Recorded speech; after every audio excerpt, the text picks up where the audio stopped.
Jadi muka surat, bab dan nombor hadis tu berdasarkan hak lepas lah kan. Sambung hak lepas. Jadi bab 93 selepas bab tentang air kencing dulu, 62. Begitu juga hadis 220 sambungan kepada hak dulu. Muka surat ni pun sambungan kepada hak dulu juga. Kena maklum lah. Harap maklum. Bab membasuh darah. Imam Bukhari dengan sanad yang meriwayatkan daripada Asma, katanya, ada seorang perempuan datang kepada Nabi SAW. Dia pun bertanya, apa katamu jika darah haid seseorang daripada kami, yakni kalangan perempuan, terkena kain, apa seharusnya dia lakukan? Nabi SAW bersabda, dia perlu menyental bahagian kain yang terkena darah itu, kemudian menggosoknya dengan air dan menyiramnya ataupun membasuhnya. Setelah melakukan semua yang tersebut itu, barulah dia boleh bersembahyang menggunakannya. Jadi dalam bracket tu tambahan kita lah. Mana lafaz asalnya tidak gitu, tapi maksudnya mesti kena ada gitu. Dan begitulah yang tersebut di dalam syarah hadis Bukhari. Dengan sanadnya Imam Bukhari meriwayatkan daripada Aisyah, katanya, Fatimah binti Abi Hubaish pergi kepada Rasulullah SAW lalu bertanya, wahai Rasulullah, saya adalah seorang perempuan yang darahnya terus menerus keluar selepas berlalu masa haid. Saya tidak suci-suci. Adakah saya perlu meninggalkan sembahyang? Rasulullah SAW menjawab, tidak boleh. Itu hanya satu gangguan pada salah satu urat, yakni urat darah. Ia bukanlah haid. Oleh itu, apabila waktu haidmu datang, tinggalkanlah sembahyang, dan apabila ia pergi, basuhlah darah itu darimu, kemudian bersembahyanglah. Kata Hisham, ayah saya mengatakan, kemudian berwuduklah untuk setiap sembahyang, yakni yang mahu engkau kerjakan sehingga datang pula waktu itu, yakni waktu haid berikutnya. Bab membasuh mani dan menyentalnya, juga membasuh apa-apa yang mengenai seseorang daripada perempuan, maksudnya daripada faraj perempuan. Dengan sanadnya Imam Bukhari meriwayatkan daripada Aisyah, katanya, aku sering menghilangkan kesan junub daripada kain Nabi SAW dengan membasuhnya.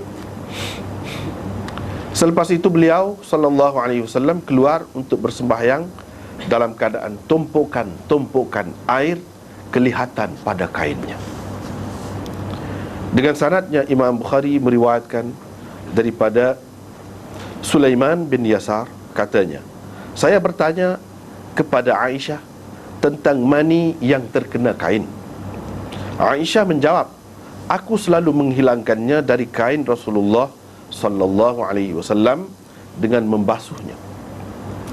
Kemudian beliau keluar bersembahyang dalam keadaan kesan basuhan itu ada pada kainnya, yaitu tumpukan-tumpukan air, yakni dalam bentuk tumpukan-tumpukan air. Bab ke-65, jika seseorang membasuh air mani atau selainnya tetapi kesannya tidak hilang. Dengan sanadnya Imam Bukhari meriwayatkan daripada Amr bin Maimun, katanya, saya bertanya kepada Sulaiman bin Yasar tentang kain yang terkena kesan junub ataupun air mani. Beliau menjawab, Aisyah berkata, Aku selalu menghilangkannya dari kain Rasulullah sallallahu alaihi wasallam dengan membasuhnya. Kemudian baginda sallallahu alaihi wasallam keluar bersembahyang dalam keadaan kelihatan bekas basuhan itu, iaitu dalam bentuk tumpukan-tumpukan air. Dengan sanadnya Imam Bukhari meriwayatkan daripada Aisyah bahawa beliau sering membasuh air mani pada kain Nabi sallallahu alaihi wasallam. Kemudian saya nampak ada padanya satu tumpukan atau beberapa tumpukan.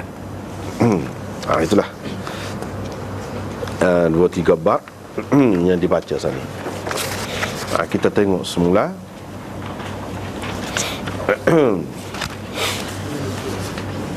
Bab ke-62, ini membasuh darah.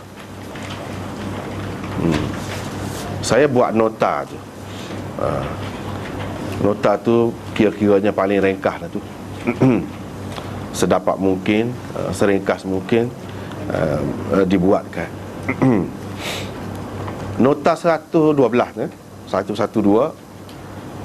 Darah di sini apa maksudnya? Darah mana yang dimaksudkan? Yang dimaksudkan dengan darah di sini ialah darah haid,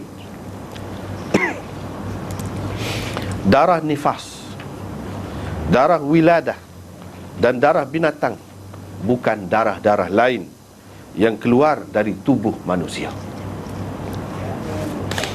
Para ulama sepakat mengatakan darah haid, nifas, wiladah, dan darah binatang adalah najis. Sementara darah-darah yang lain masih lagi dipertikaikan tentang kenajisannya. Bagi Imam Bukhari tidak ada dalil kukuh menunjukkan najisnya darah-darah yang lain, yakni selain daripada yang tersebut tadi. Untuk membersihkan sesuatu yang terkena darah haid pula, bagi beliau mestilah ia dibasuh dengan air. Kesinambungan di antara bab ini dengan bab-bab sebelumnya adalah daripada beberapa segi. Jadi munasabah, kesesuaian, perkaitan dengan bab-bab sebelumnya ada daripada beberapa segi. Yang pertamanya, kedua-duanya sama-sama menyatakan keperluan membersihkan kain yang terkena najis. Cuma dulu najis dalam bentuk air kencing dan lain-lain. Mazi, air mazi, sudah disebutkan dulu, tapi kena bersih. Yang kedua, kepentingan memelihara diri daripada segala macam najis. Yang ketiga, kewajiban menggunakan kain yang bersih untuk mengerjakan sembahyang.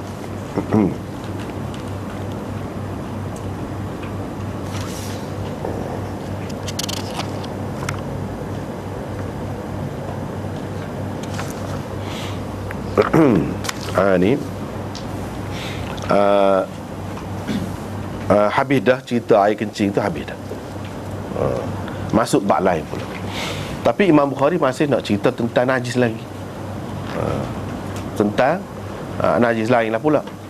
Sebelum pada ni dia sudah sebut dah air mazi, air kencing, dan di sini nak sebut darah pula, hak najis.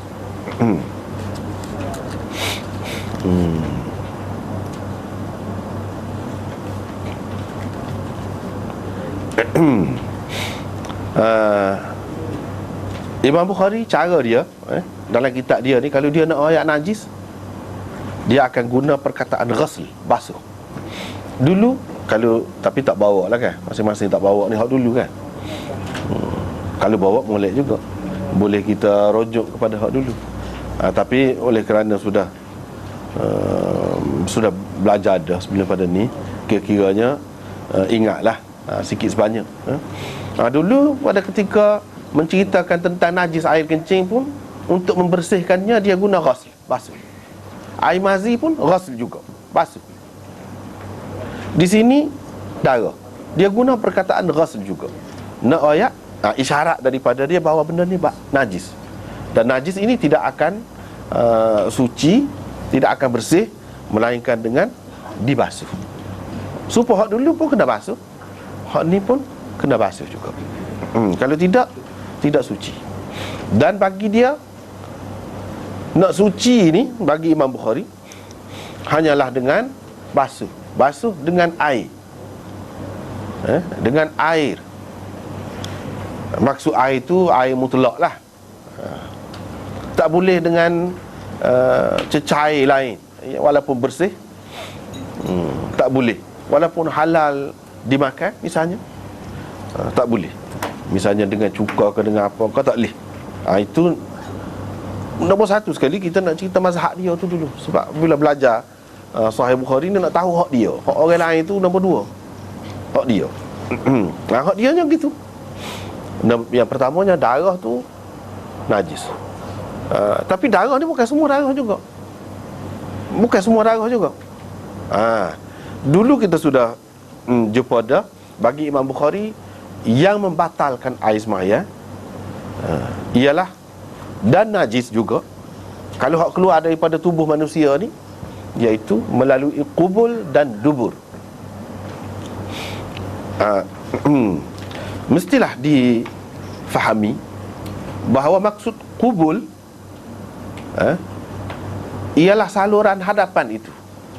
Tak kira lah saluran air kencing ke, saluran keluar darah haid ke, keluar orang ke, ketika melahirkan anak tu, tak kira. Mana pasal dia ada beberapa saluran kan di situ, bukan satu saja. Maknanya termasuklah itu maksud qubul. Bukan qubul ni maksudnya saluran air kencing tu saja, tidak. Kalau lelaki itu memanglah satu je lah zahirnya. Tapi kalau perempuan, kedua-dua saluran itu dipanggil qubul. Mana yang keluar daripada kedua-dua saluran itu, kalau yang biasa keluar, kalau yang biasa keluar dan keluar itu secara normal, tidak dalam bentuk sakit, penyakit, itu yang membatalkan air sembahyang. Itu juga najis. Kalau tidak ada keluar darah, kalau keluar darah, nanti akan datang, kita akan tengok darah haid, itu menandakan kesihatan. Sihat, seseorang itu sihat. Dan biasa keluar normal. Hak tidak keluar darah haid tu, hak tidak normal. Dengan sebab itu, bila keluar darah haid melalui qubul, najis lah, dan batal lah air sembahyang. Batal air sembahyang. Gitu. Tapi kalau darah istihadah, tu tengok, darah istihadah bukan darah haid. Bila bukan darah haid, selain daripada darah haid, ia bukan normal, bukan menunjukkan, menandakan kesihatan seseorang itu, tidak. Bahkan penyakit lah. Maknanya dia tu tidak tubik secara normal, bukan hak biasa. Bila bukan hak biasa, walaupun daripada saluran yang sama, bagi Imam Bukhari tidak najis dan tidak membatalkan air sembahyang. Hak dia dulu, hak dia dulu. Tak batal air sembahyang.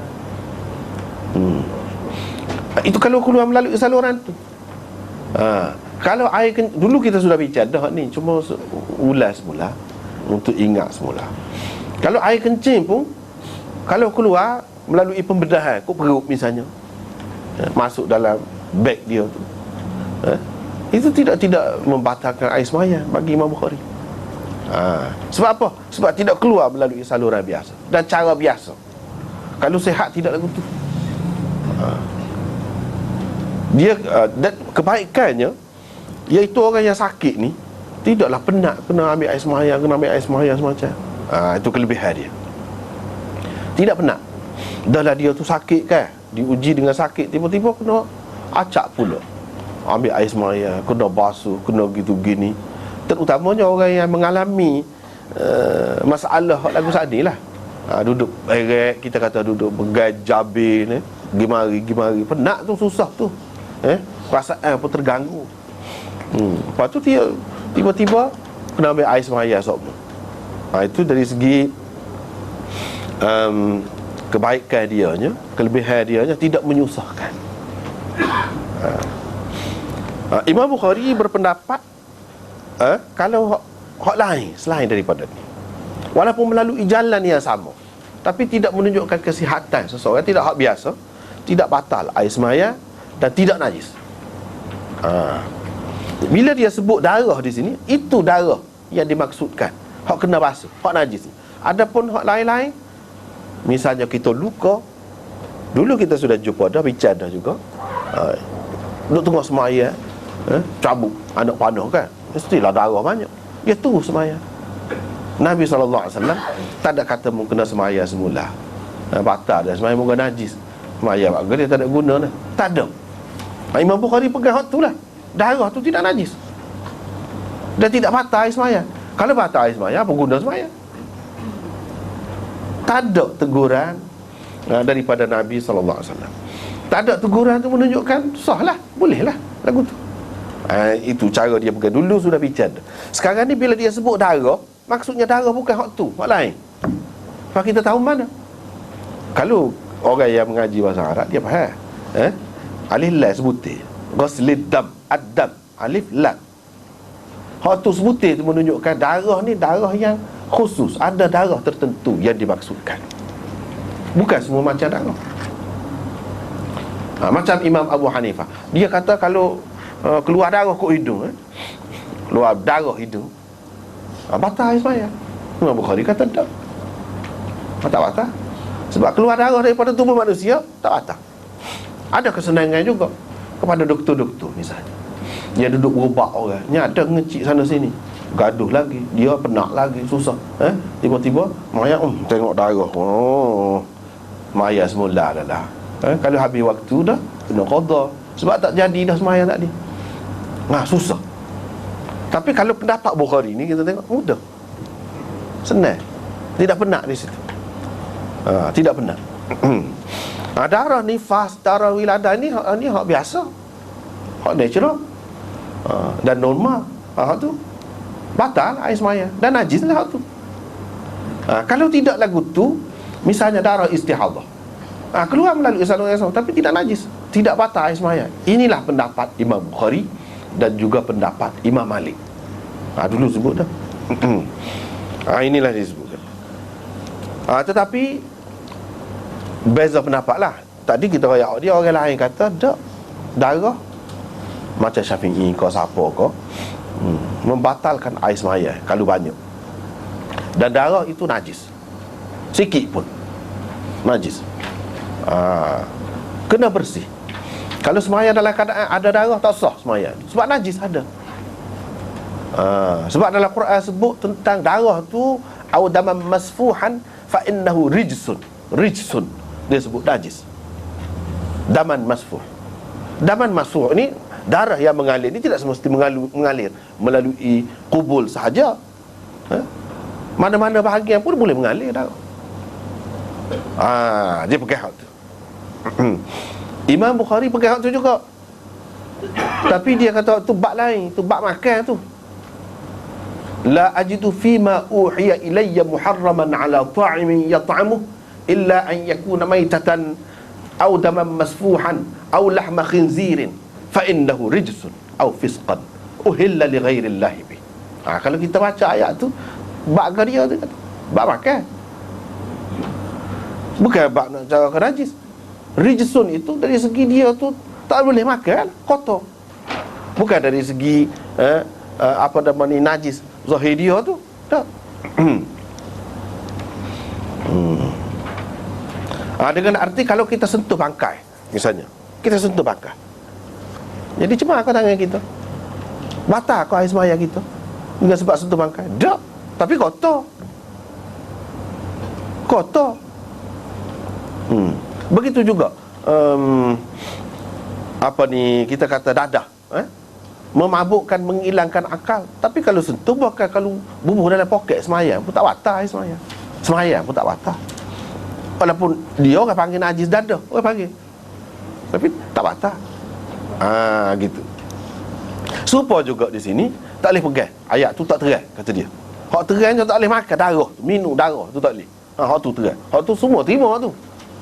Tapi dari segi hak tu nak kata darah dan menyebabkan dalil menunjukkan najis darah tu, tak boleh, tak kemah. Apa lagi ada hadis hak sebelum pada ni kan kita sudah tengok dah. sahabat duduk semayang, dia pecek bisu dia. Ada yang pecek jerawat dia, darah. Dan dia tak kisah, dia terus semayang. Ada yang berdarah mulut, dalam mulut ni penuh, mulut dia peludah penuh darah, tapi dia tak ambil air semayang, dia terus semayang. Ada juga. Ini semua selain daripada hak tadi, hak kena panah tadi, hak tu tentu banyak lah darahnya. Takkan tidak darah mengalir. Hak tu kena panah 2-3 kali, mestilah darahnya mengalir. Bahkan membancut, kita kata darah tu. Setara tu bila cabuk, dia cabuk. Takkan tak kena kain dia.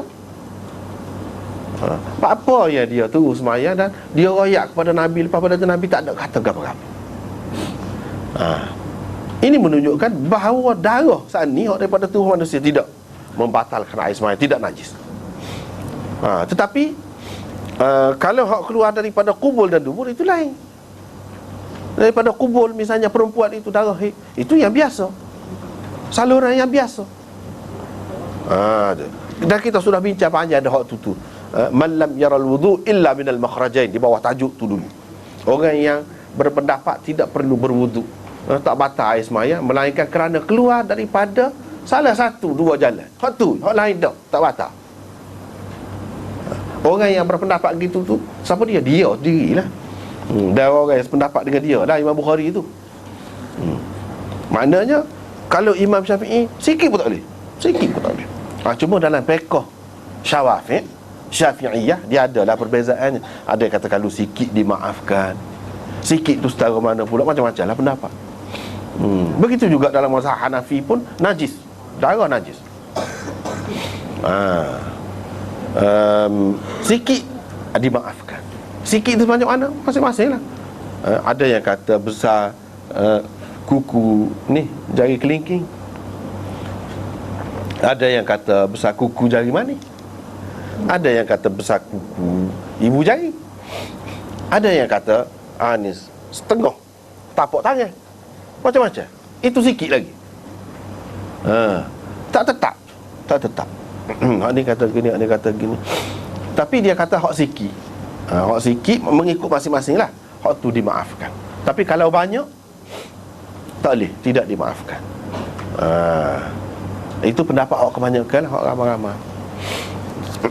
Tetapi Imam Bukhari kata tidak. Kalau darah manusia ada. Kalau ia pun darah binatang, darah gotu ni ya. Hak lain tak. Hak tu hak nak sini je.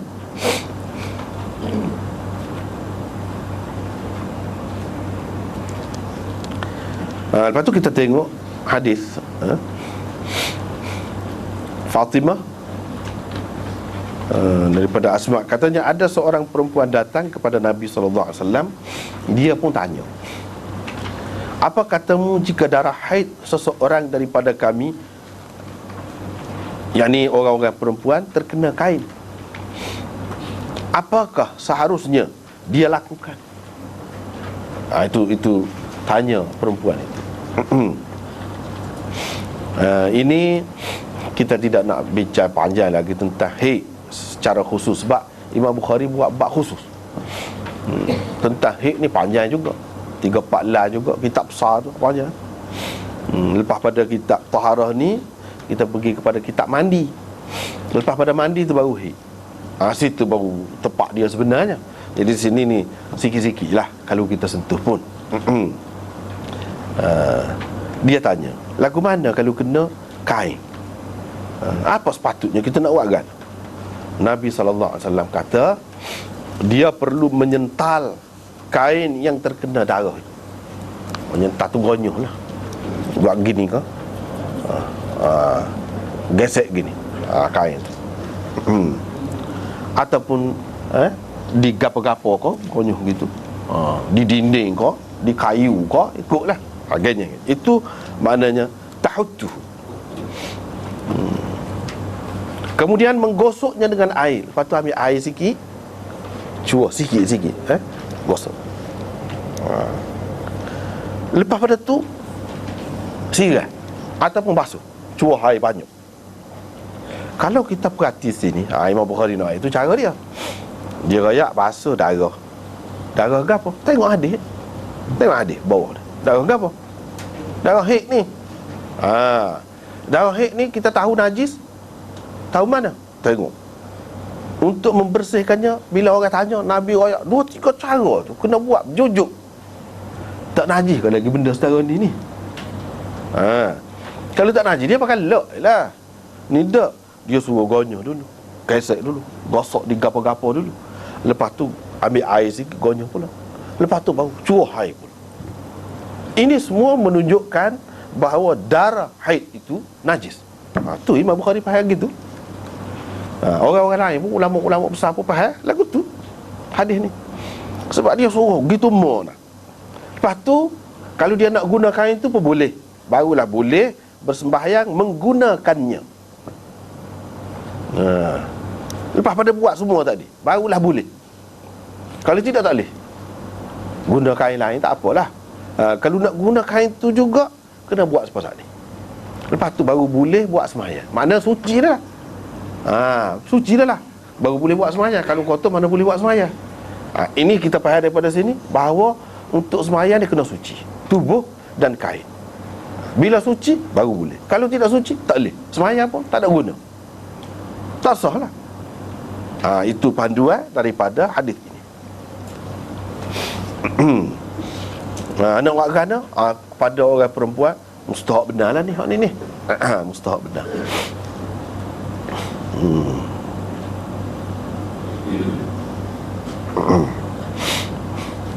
Lepas tu kita tengok pula hadis yang kedua. Hadis yang kedua, Aisyah menceritakan, dia kata Fatimah binti Abi Hubeish pergi jumpa dengan Rasulullah sallallahu alaihi wasallam. Dia pun tanya, wahai Rasulullah,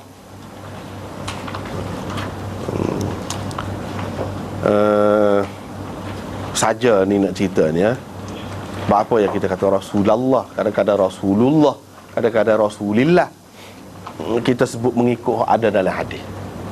Kalau mengikut dalam bahasa dan pustaka tidak begitu. Dia pilih so. Kalau Rasulullah belakang mana-mana pun. Tapi bahasa Arab tidak begitu. Kalau ya Rasulullah, kalau panggil dia kena Rasulah, bukan Rasulullah. Ya Rasulullah, salah. Ya Rasulullah, Rasulah. Situ. Tapi ada ketikanya kita kata Rasulillah, ada ketikanya Rasulullah. Yang ni tengok hadis lagu tu. Dia kata sebab bagi kita orang Melayu ni tak ada guna bahasa Melayu ni. Rasulillah, Rasulullah, Rasulullah, hak tulah je lah. Memang sungguh pun hak tulah je. Tapi kita nak melera hak asal. Dan supaya hak mana-mana tak mengaji bahasa Arab tu, dia berasalah, timbul lah keinginan, rupanya ada beza sini. Ketika dia menjadi munada, mudhaf saat ni dia kena bagi data Rasulullah. Abdullah ibni Umar, ibnu Umar. Tengok dia pun beza juga situ. Tak serupa lah.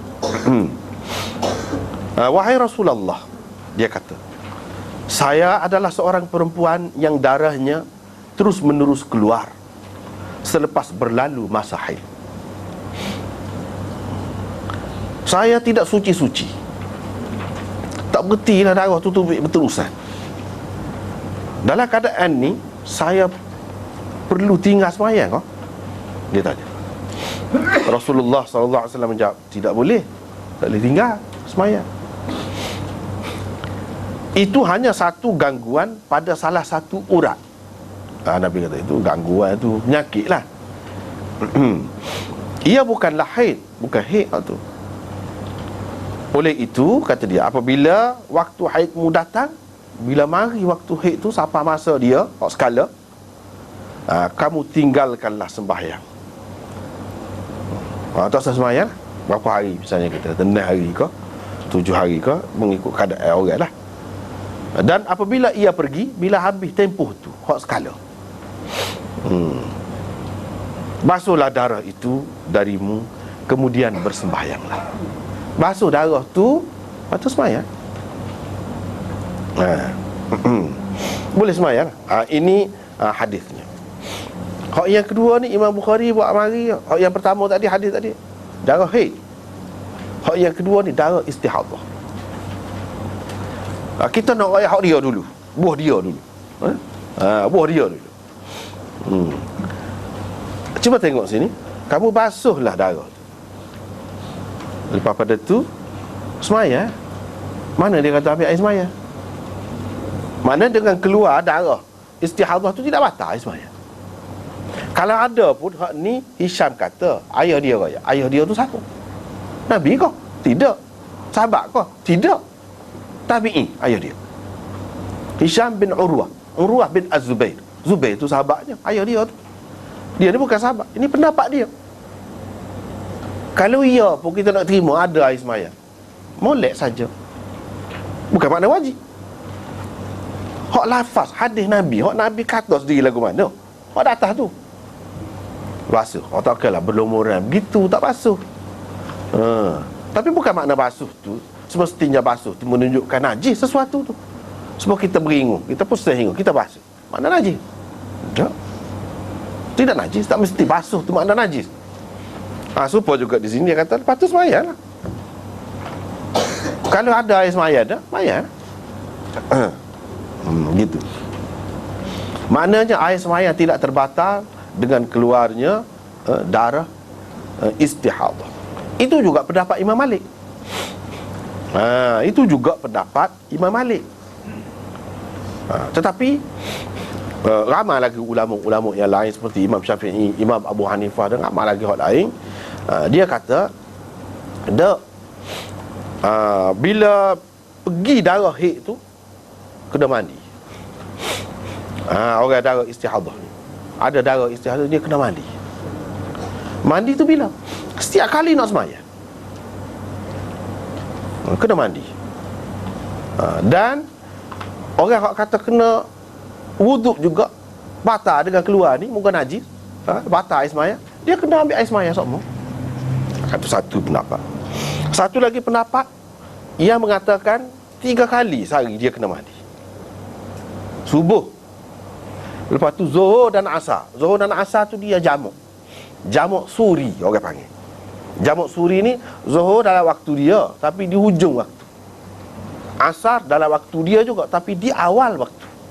Itu jamuk suri. Ketika tu mandi. Ambil air semaya. Boleh semaya 2. Maghrib dan Isyak lagu tu juga. Jamuk suri juga. Buat dalam waktu masing-masing. Tapi sebelum tu kena mandi. Mandi 3 kali. 2 pendapat. Yang ketiga pendapat kata kena mandi sekali sehari. Mesti kena mandi.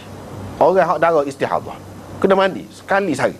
Lepas tu air semaya kena ambil seumur lah bila nak semaya. Itu yang ketiga. Yang keempat kata tak kena mandi. Sekali rambut pun tak kena mandi. Dia kena mandi bila habis darah haid. Bila dia suci, hak tu kena mandi ya. Lepas pada tu kan selama-lamanya tak. Tak kena mandi. Kecuali kalau ada sebab lain lah yang dia kena mandi. Kalau semata-mata darah tu tak kena mandi. Tak kena mandi, cuma dia kena semaya pada waktu dia lah. Semaya tu satu ke air semaya ataupun beberapa air semaya. Imam Syafi'i kata tiap-tiap nak semaya, tiap-tiap kali nak semaya, tiap-tiap kali nak semaya dia kena ambil air semaya. Mandi tu tidak mesti. Mandi bila bersih daripada haid tu yang mandi. Untuk suci lah kita kata. Lepas pada tu tak kena mandi. Kalau dia tak mandi pun tak apa. Kalau dia nak mandi pun tak apa. Tapi tidak mestilah. Sebab pendapat 2-3 pendapat sebelum tu. Lepas mandi ambil air semaya, dia boleh semaya untuk satu semaya saja, semaya fardu. Atau ini beberapa pendapat dalam mazhab Syafi'i. Lepas pada semaya fardu tu dia boleh semaya hak berkait dengan semaya fardu tu, semaya rawatib sekadar tu. Lepas tu walaupun dalam waktu lagi, kalau dia nak buat untuk semaya lain tak boleh, batal ada air semaya tu. Dengan semaya batal air semaya. So ya dia boleh. semaya. Kalau semaya fardu. Lepas tu hak sunat, hak berkenaan dengan dia tu bolehlah ada pendapat. Ada juga yang mengatakan tak boleh, sah je hak fardu. Hak sunat tu kena lain. Imam Abu Hanifah pula kata dia kata dalam waktu bila seorang tu ambil air semaya kan, dia semaya zuhur lah kita kata. Lepas tu dia nak semaya sunat ke, dia nak semaya qadha ke, qadha asar ke, qadha gapo ke, selagi dalam waktu tu dia boleh semaya. Berapa semaya? Bila habis waktu, batal air semaya dia. Dengan sendirinya batal air semaya. Dia buat kot tu, batal air semaya. Tak boleh semaya dah lah. Bila masuk waktu asar, kena ambil air semaya lain. Tapi dalam waktu asar tu boleh semaya, banyak lah, ikutlah semaya ke apa pun boleh. Itu pendapat dia. Semaya fardu pun boleh, semaya qadha lah maksudnya, boleh. Tetapi Imam Syafi'i kata tak boleh, dia sah semaya. Imam Bukhari kata tak cara lepas semaya tu ke tak batal air semaya. Lepas habis waktu berkenaan tu ke tak batal air semaya. Tak batal. Nak semaya gapo sebanyak mana boleh, kecuali kalau ada sebab lain lah yang membatalkan air semaya. Misalnya dia kencing ke, dia gapo ke, dia ketuk ke, itu sebab lain. Kalau semata-mata kerana darah tu tak. Sekarang ni Imam Malik pun kata lagu tu juga. Senang kan apa cara dia tu. Mana orang sakit dalam susah hati kan, tubik darah semua, kena ambil air semaya semua. Setiap kali nak semaya kena ambil air semaya. Lepas tu batal selalu. Batal selalu. Nak semaya orang lain ambil air semaya pula. Dia sakit kau berat. Dari satu segi kita tengok. Tapi kalau cara Bukhari tidak lagu tu Imam Malik. Orang sakit sepatutnya ada kemudahan lah kepada dia. Orang musafir tu kerana susah tu ada kemudahan, boleh qasar, boleh jamuk begitu gini kan. Hak ni sakit serupa juga, ada susah. Kan senang kalau pakai hak tu. Kita royak tu memang gitulah pendapat ulama. Kalau pakai hak Syafi'i tak boleh, gila lagu tadi. Kalau pakai hak Hanafi, lagu tadi. Kita apabila belajar hadis ni mulai kita tahu pendapat ni, pendapat Bukhari, itu kelebihan. Boleh semaya untuk berapa semaya sekalipun. Tidak batal dengan semaya itu, tidak. Ya Imam Syafi'i gapo tu dia buat pendapat gitu. Walaupun kita kata dah setelah dengar tu kita kata nampak mudah hak ni payah. Jadi apa ya ambil hak payah ni dia je. Kita tak boleh kata gitu. Dia orang besar. Dia orang hebat, ahli ilmu. Dia ada cara dia. Dia pegang dengan hadis ni. Ni kan, cuba perhati. Ayah saya mengatakan kemudian berwuduklah untuk setiap sembahyang. Berwuduklah. Tawadda'i li kulli salatin. Engkau ambil air sembahyang untuk setiap sembahyang. Dia pegang dengan hadis ni. Tak cara nak kerana payah pun dia muka hadis. Ayat lagu tu dia kata tawadda'i li kulli salatin. Ambil air sembahyang untuk setiap sembahyang. Setiap sembahyang ni kalau nak kira setiap sembahyang, sah sembahyang Zuhur kita kata. Lepas tu sembahyang sunat, sembahyang lain dah tu. Makna kalau nak sembahyang sunat pun kena ambil air sembahyang pula lah, pasal setiap sembahyang. Cuma ada ulama Syafi'i dia kata dia pelonggar sikit. Setiap sembahyang tu maksudnya sembahyang hak pokok lah. Sembahyang hak fardu. Lepas tu kalau hak sampingnya dia tu, hak kapit dia tu, tu tak kena ambil air sembahyang. Maksud kalau hak fardu kena ambil air sembahyang. Yang ni kalau qadha hak fardu, hak tu tak boleh, kena ambil air sembahyang lain. Dia buat gitu. Dia pegang hadis ni. Dia ada cara dia. Dia ada cara dia. Kita tak boleh kata dia ada hadis. Dia pegang dengan hadis. Bukhari apa tak pegang dengan ni? Dia kata ni pendapat Hisham Urwah, ayah dia. Kalau ya pun kita nak kata hak Nabi. Hak Nabi suruh ni tidak semesti wajib semua. Banyak perkara hak dia suruh ni tidak wajib. Sunat saja. Dia paling tinggi sunat, tidak jadi wajib. Dia pergi ikut tu. Hanafi pula, dia kata jangan tengok hadis ni saja, tengok hadis lain. Kata tawadda'i liwaqti kulli salatin. Kamu ambil air semayang untuk setiap waktu semayang. Setiap waktu, bukan untuk setiap semayang. Di sini bermaknanya dalam riwayat ni, bagi mereka dia panggil ada hadzaf mudhaf. Hadzaf mudhaf, bahasa Arab, bahasa mana-mana ada lagu tu, dia ada buah-buah tu. Untuk setiap waktu semayang. Kita kata ambil air semayang untuk semayang zuhur dalam waktu zuhur. Selagi dalam waktu zuhur tu ada, kita ambil air semayang tadi, air semayang tu sah.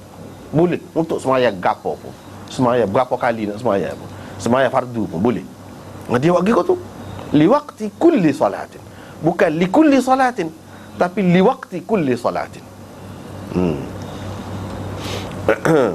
Sebab apa? Sebab dia kata kalau tak ada contoh lain, dia kata, kalau perhati dalam syariat ni, batal air semayang telah melakukan satu ibadat, lepas tu batal air semayang. Ada kalau tu? Tak ada. Tak ada contoh. Sepatut, tapi kalau hak berkait dengan waktu ada, dia kata. Misalnya Nabi SAW bersabda, Inna likulli salatin awalan wa akhiran. Setiap sembahyang ni ada awal, ada akhir dia. Mana ada awal, ada akhir. Ini menunjukkan waktu. Ayyuma imri'in ataupun rajulin adrakathu shalah. Mana-mana orang yang dah sembahyang. Dah sembahyang tu maksudnya masuk waktu sembahyang.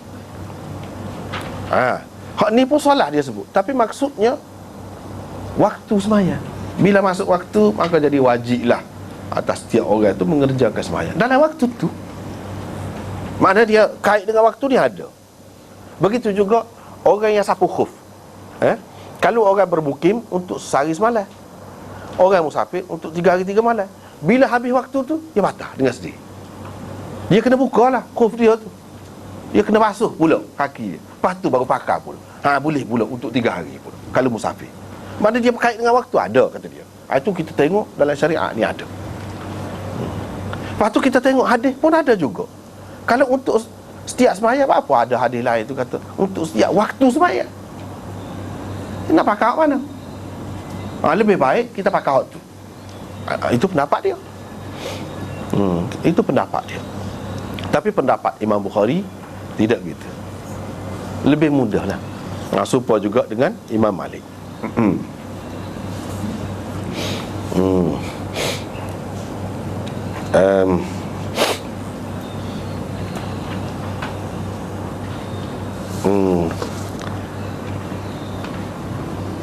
Nota 114, cuba tengok. Hadis Fatimah binti Abi Hubeish ini menurut Bukhari menunjukkan bahawa darah istihadah tidak najis seperti darah haid. Demikian juga pendapat Imam Malik. Kerana itulah wanita yang mengalaminya tidak boleh meninggalkan sembahyang. Sebab apa? Sebab dia pada hakikatnya suci. Sebab tu dia tak boleh tinggal sembahyang, kata dia. Berbeza dengan wanita yang kedatangan haid, kerana haidnya yang kotor dan najislah, maka ia tidak dibenarkan bersembahyang. Sebab tu Pak ni ada darah pun, dan darah tu tidak najis, tidak kotor, dia kena sembahyang juga. Dan bila tidak kotor, tidak najis, tak batal sembahyang. Dia buat ikut tu. Hadis ini juga menunjukkan Fatimah binti Abi Hubeish adalah seorang mubtada'ah. Mu'tadah, seorang mu'tadah, yakni perempuan yang mengetahui waktu datang haidnya. Itu makna mu'tadah. Kita tidak nak bincang panjang lagi tentang haid ni, pasal dia ada bab dia. Cuma sepintas lalu, perempuan hak istihadah ni, dia ada 4 keadaan. Hak keluar darah istihadah ni, dia ada 4 keadaan dia. Yang pertama orang panggil mubtada'ah. Yang kedua mu'tadah. Yang ketiga mumayyizah. Dan yang keempat mutahayyirah. Dia ada 4 macam. Mubtada'ah Mula-mula mari kotor tu pun tak berhenti. Darah mari macam tak tahu hak mana. Hak darah haid, hak mana hak darah istihadah tak tahu. Start mula-mula tu start dengan haid ke, darah istihadah dulu, lepas pada tu tengah tu darah haid ke, ataupun hak mana tak tentu. Dia mula-mula mari, kita kata mari kotor lah, mula-mula tengok darah tu, terus lepas pada tu tak boleh nak tahu hak mana sebenar darah haid dia. Itu orang panggil mubtada'ah. Mula-mula lagi, dia sudah kena dah penyakit. Itu mubtada'ah. Yang kedua mu'tadah. Hak ni mu'tadah ni maknanya sebelum daripada dia mengalami istihadah ni, pendarahan ni, penyakit ni, dia sudah ada dah kebiasaan ataupun ketetapan darah kotor dia ataupun darah haid dia tu mari. Misalnya di awal bulan ke, di tengah bulan ke, di akhir bulan ke, ataupun pada tarikh yang tertentu, 7 hari. Sekala dia mari 7 hari, tu darah haid dia sudah dia tahu dah. Lepas pada tu dia jadi penyakit, darah tak berhenti. Ini mu'tadah.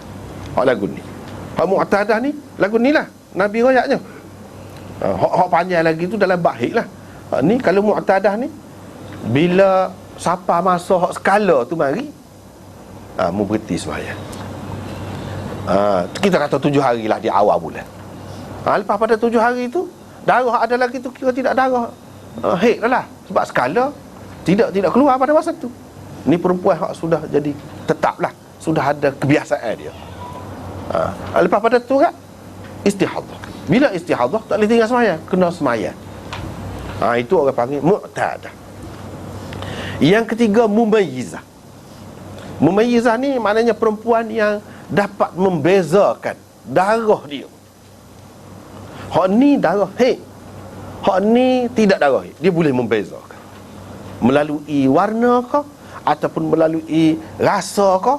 Dia rasa sebelum hari darah haid tu dia mulah perut ke, misalnya kita kata, ataupun sebaliknya, sebelum mari hak penyakit tu dia mulah perut ke. Kalau mari darah haid tak biasa aja, dia boleh cek, dia ada tanda bagi dia sendiri. Itu orang panggil mumayyizah. Yang keempat mutahayyirah. Mutahayyirah ni perempuan yang kebingungan.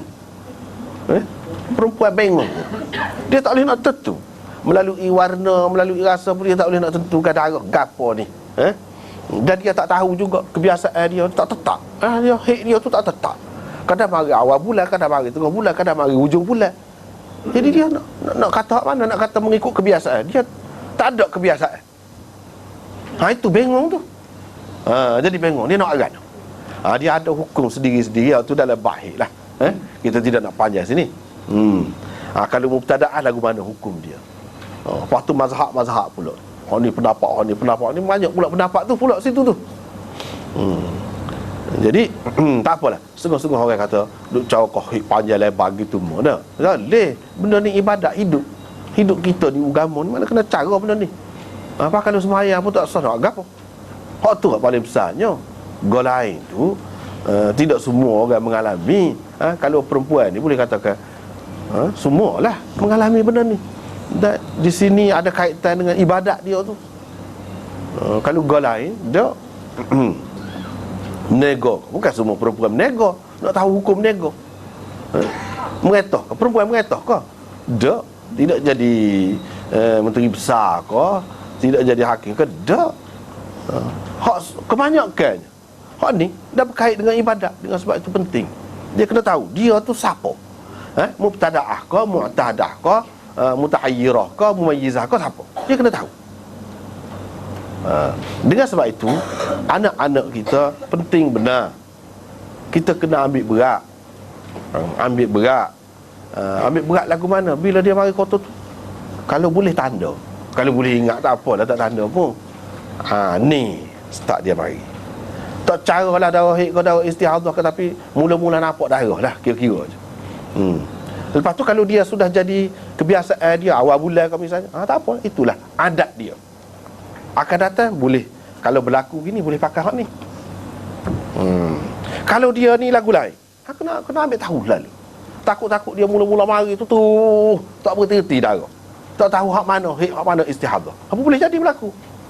Dengan sebab itu kena tahu, ambil berat daripada awal lagi. Dan pengajaran agama memang tinggilah. Agama kita dia ajar bila anak-anak perempuan tu mari kotor, ibu bapa ni ambil berat selalu, royak ke dia. Lepas tu dia sudah jadi balik dah lah. Balik wajib dah lah. Dari segi semayang, dari segi kalau dia melakukan dosa, dia menanggung dosa. Kecuali dalam bab jinayah masih ada khilaf lagi di situ.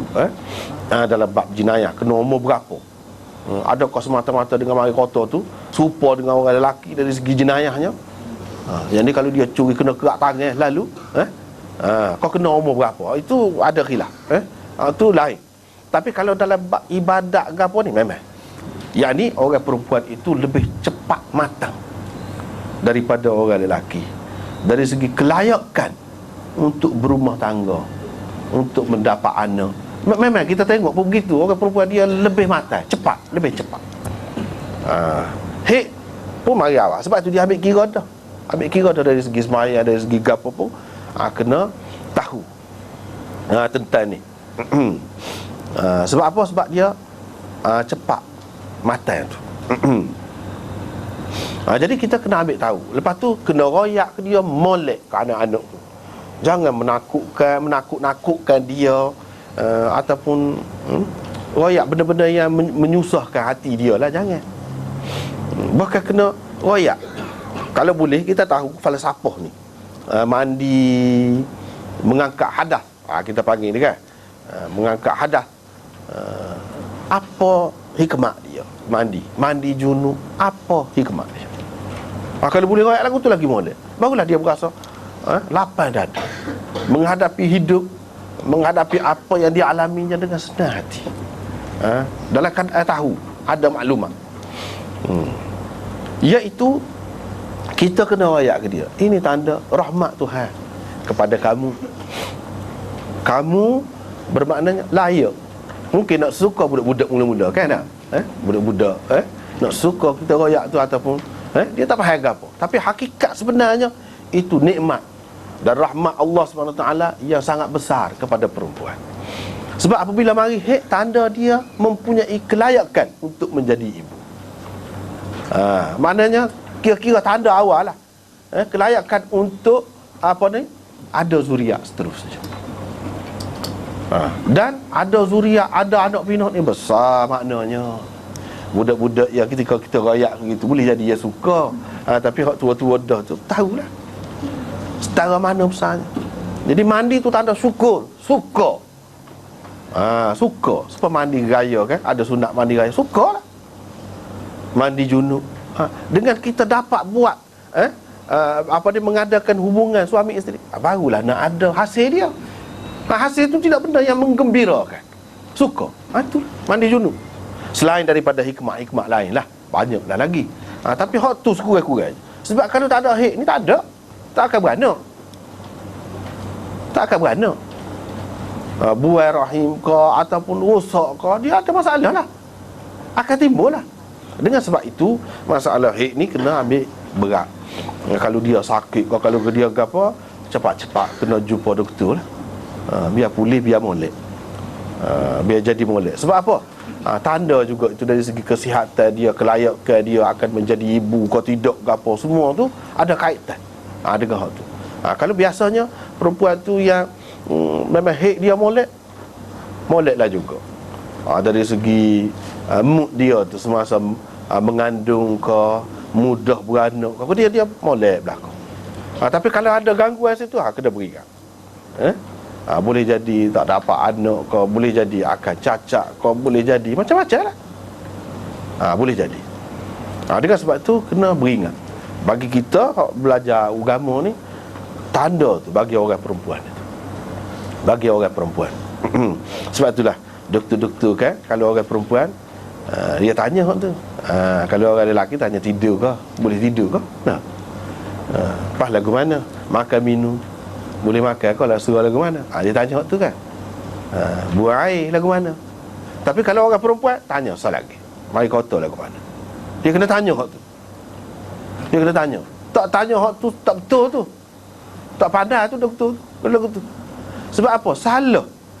Sebab kalau dia ada masalah ni, kita buyubak tak tu, kalau boleh jadi timbul macam-macam masalah pun. Sensitif. Hak mengandung, hak apa kan, ubat dia lain. Dia tidak serupa dengan orang biasa ni. Itulah, kena ambil berat masalah ni. Tak apalah. Selepas berlalu masa haid, maknanya dia tahu dah masa haid dia hanya masa ni, skala. Hak skala. Maknanya dia ni termasuk dalam mu'tadah, orang panggil. Yang ni perempuan yang mengetahui waktu datang haidnya. Dia sudah tahu dah. Selepas berlalu masa haid, saya tidak suci-suci. Mana darah tu duk tubik semacam.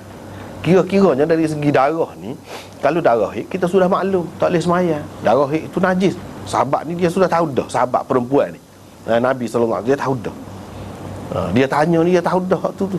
Jadi lagu mana, dia pun muskil lah. Dalam keadaan kotor tak boleh sembahyang kan. Misalnya kalau orang mari haid, tak boleh sembahyang. Tapi ini bukan darah haid, darah lain. Darah lain ni kena sembahyang ke tidak? Lepas tu kalau sembahyang dalam keadaan kotor gitu, lagu mana?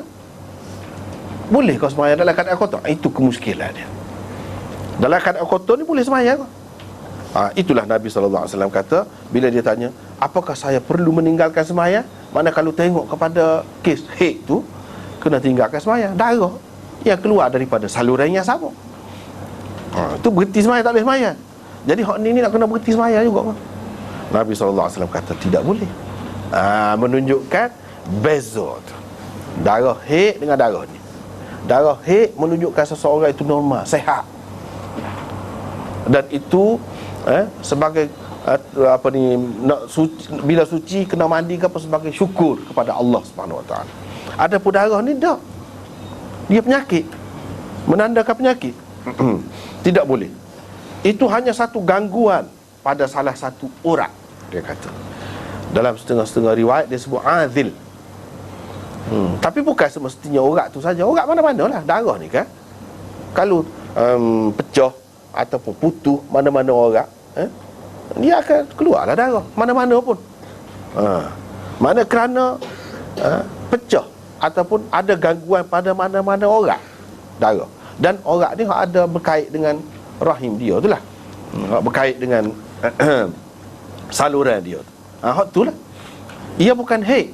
Maknanya hak kena berhenti semaya, tak boleh semaya tu, hak tu berkait dengan haid. Hak ni tidak haid. Bila tidak haid, maka kena semaya lah. Hak Imam Bukhari faham, bila tidak haid, dia tak boleh semaya tu. Haid tu apa? Pasal dia kotor, pasal dia najis. Hak ni tidak haid, maka dia tidak kotor lah. Dia buat faham kot tu. Sebab tu kena semaya.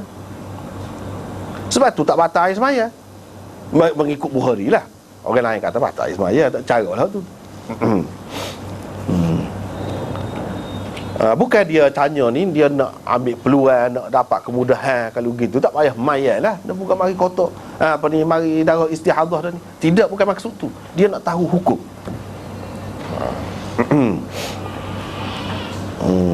Nabi SAW pun rakyat lagi dia, gini cara.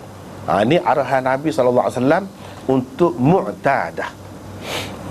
Untuk mu'tadah.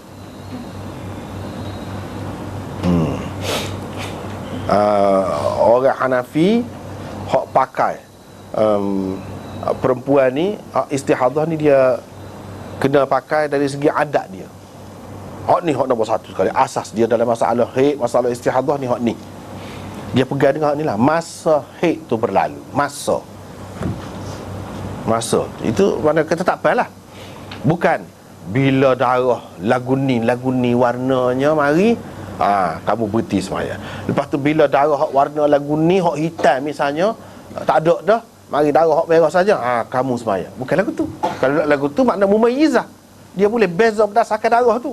Dah, mana hadis ni jelas menyokong, boleh menjadi asas kepada orang yang mengatakan mu'tadah, adat itu menjadi penentu dalam masalah ni. Tapi Imam Syafi'i dia kata mumayyizah. Imam Malik dia lebih utamakan hak tu dari segi dia boleh beza. Kalau dia boleh beza darah haid dengan darah istihadah, dia kena pakai hak tu. Jangan pakai adat tu, jangan pakai kebiasaan. Sebab apa? Boleh jadi dia bertukar adat tu. Mula awal bulan, lepas tu jadi tengah bulan. Boleh jadi akhir bulan. Kalau dia sudah biasa dah, darah haid dia lagu ni. Dan mengikut kenyataan ulama-ulama kebanyakannya, hak pakai hak ni lah. Dia kata darah tu kalau hak lebih tua warnanya. Mana kalau hitam dengan merah tua. Hak hitam tu. Hak merah tua tu istihadah. Kalau merah tua darah haid dia skala. Maknanya hak merah kurang sikit tu, hak tu darah istihadah. Kalau merah biasa, darah haid dia biasa. Lepas tu hak ni darah juga tapi kekuningan sikit. Maka hak merah tu dikira haid dan hak kekuningan tu dikira istihadah. Macam-macam lah caranya kan. Itu antara kaedah yang dipakai oleh orang yang mengguna tamyiz ini. Tamyiz ini dapat beza haid. Tetapi hadis ni tak boleh menjadi hujah lah untuk mereka. Ia boleh menjadi hujah kepada orang yang terima adat itu sebagai asas dalam menentukan haid ataupun bukan haid.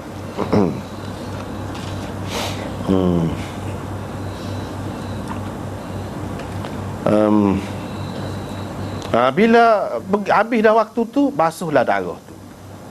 Sebab tu kan lah nak berlumuran darah, nak semaya ni, mana basuh tu dari segi lebih suci, lebih selesa untuk tu.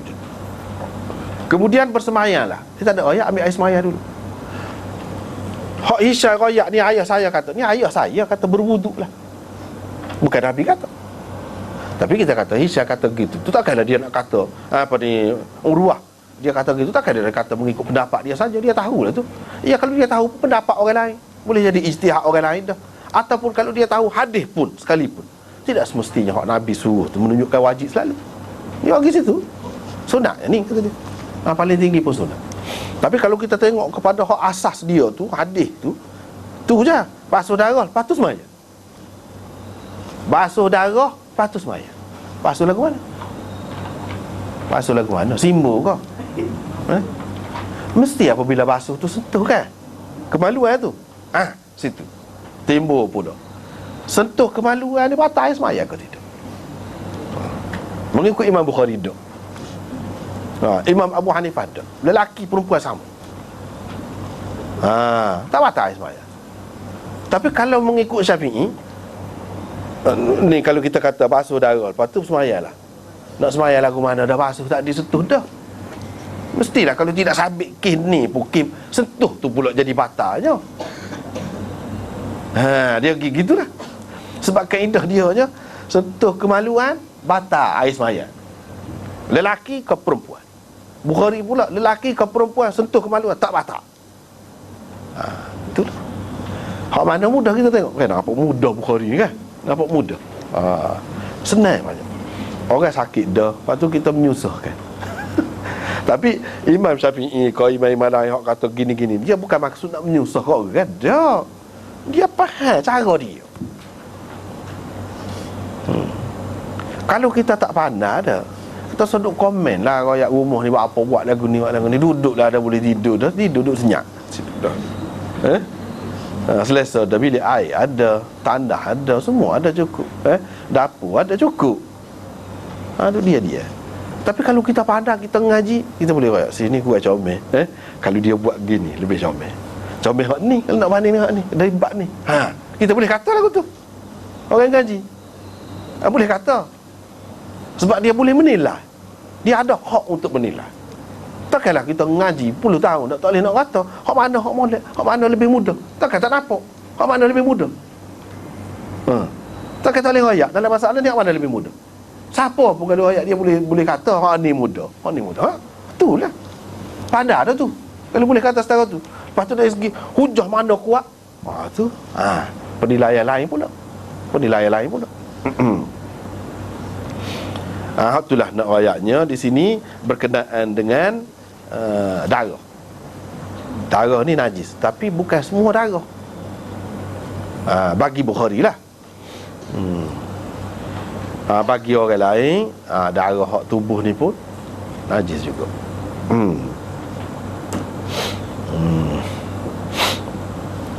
Habislah situ. Kita pergi kepada bab seterusnya. Ini bab basuh air mani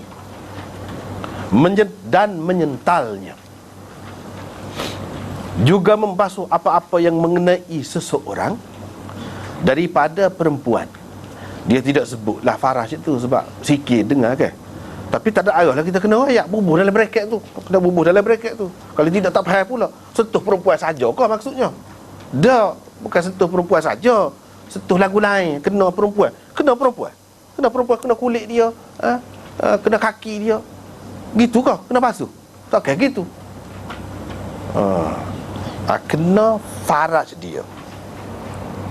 Gitu. Kena sesuatu yang keluar daripada faraj perempuan itu. Tak apalah. Hak ni kita baca nota dulu. 115 Para ulama berbeza pendapat tentang najis atau tidaknya air mani manusia. Malik, Al-Laits, Al-Auza'i, Sufyan Ats-Tsauri, Abu Hanifah dan anak-anak buahnya berpendapat air mani manusia adalah najis dan perlu dibersihkan. Demikian juga pendapat Imam Bukhari. Imam Bukhari kata najis, pula dah air mani. Sini dia ketak pula. Untuk membersihkan sesuatu yang terkena air mani, bagi Malik tidak ada jalan lain selain membasuhnya. Tu je. Sama ada air mani pada sesuatu itu masih basah atau telah kering. Bagi Imam Bukhari, sesuatu yang terkena air mani itu jika telah kering, memadailah untuk membersihkannya dengan digosok-gosok, atau dengan menyentalnya sahaja. Tetapi jika ia masih basah, maka untuk membersihkannya tidak ada jalan lain selain dengan membasuhnya. Kerana itulah beliau di dalam tajuk di atas menyebutkan bab membasuh mani dan menyentalnya. Dua, basuh, sental. Dua. Pendapat Bukhari ini betul-betul sama dengan pendapat Abu Hanifah. Imam Abu Hanifah lagu tu. Ketiga, sebenarnya tajuk ni kata mengandungi tiga perkara lah, tiga bahagian. Pertama, membasuh air mani. Kedua, menyental air mani. Ketiga, membasuh apa-apa yang mengenai seseorang daripada faraj perempuan. Artinya sesuatu yang keluar daripada faraj perempuan semasa bersetubuh atau pada masa seseorang bersenda gurau dengannya, sama ada berupa air mazi atau air mani, juga najis mengikut pandangan Imam Bukhari. Imam Asy-Syafi'i, Ahmad, Ishaq, Abu Thawr dan Daud Zahiri pula berpendapat air mani manusia adalah suci. Kerana itu tidak timbul lagi soal membasuh atau menyental sesuatu yang terkena air mani. Kalau tak basuh pun tak apa. Mereka hanya menganggap elok atau paling tinggi sunat, bukan mesti membasuh atau menyental sesuatu yang terkena air mani itu. Itu ringkas. Perkara yang kedua, ulama ni ada khilaf juga tentang air mani binatang. Najis ke tidak air mani binatang?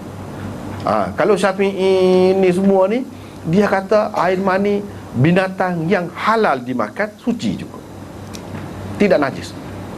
Hanya air mani binatang yang haram dimakan, itu saja najis. Imam Bukhari kata najis belaka. Najis belaka. Kalau air mani ni najis belaka. Hak orang, kau hak binatang, kau hak halal dimakan, kau tidak halal dimakan, kau najis belaka. Itu pendapat dia. Pula. Lepas tu kita kata dah najis, lepas tu lagu mana? Susahlah kita kata berasa tidak selesa lah. Tak, memang dibenarkan, dimaafkan, tak apa. Supaya betul lah kita kata belah perut, darah belum orang, kita kata pada darah tu suci ke mengikut orang yang kata najis lah, darah manusia tu najis. Lepas tu dah kalau tidak bedah lagu tu, tak boleh lah anak tu nak tubik lagu mana. Dah tak boleh keluar dengan cara biasa, secara tabi'i, kena buat lagu tu. Mana dimaafkan kan? Boleh. Walaupun menyakitkan, walaupun apa pun tidak suka ke, boleh. Ni pun lagu tu je. Tapi najis dia kata. Ni mengikut dia nya najis. Air mani lelaki ke perempuan ke sama. Ada juga yang mengatakan air mani lelaki tidak najis, air mani perempuan saja najis. Ada yang mengatakan semua suci belaka, tidak najis. Gitu. Jadi pendapat-pendapat tadi hak tadilah hak sebut sini. Tak apalah. Imam Bukhari buat tajuk, cuba tengok. Kalau bagi dia, kalau hak najis kan dia basuh, dia sebut basuh. Sebab tak dia lah, basuh darah, basuh air kencing, sebelum pada ni, basuh mazi, ni basuh mani.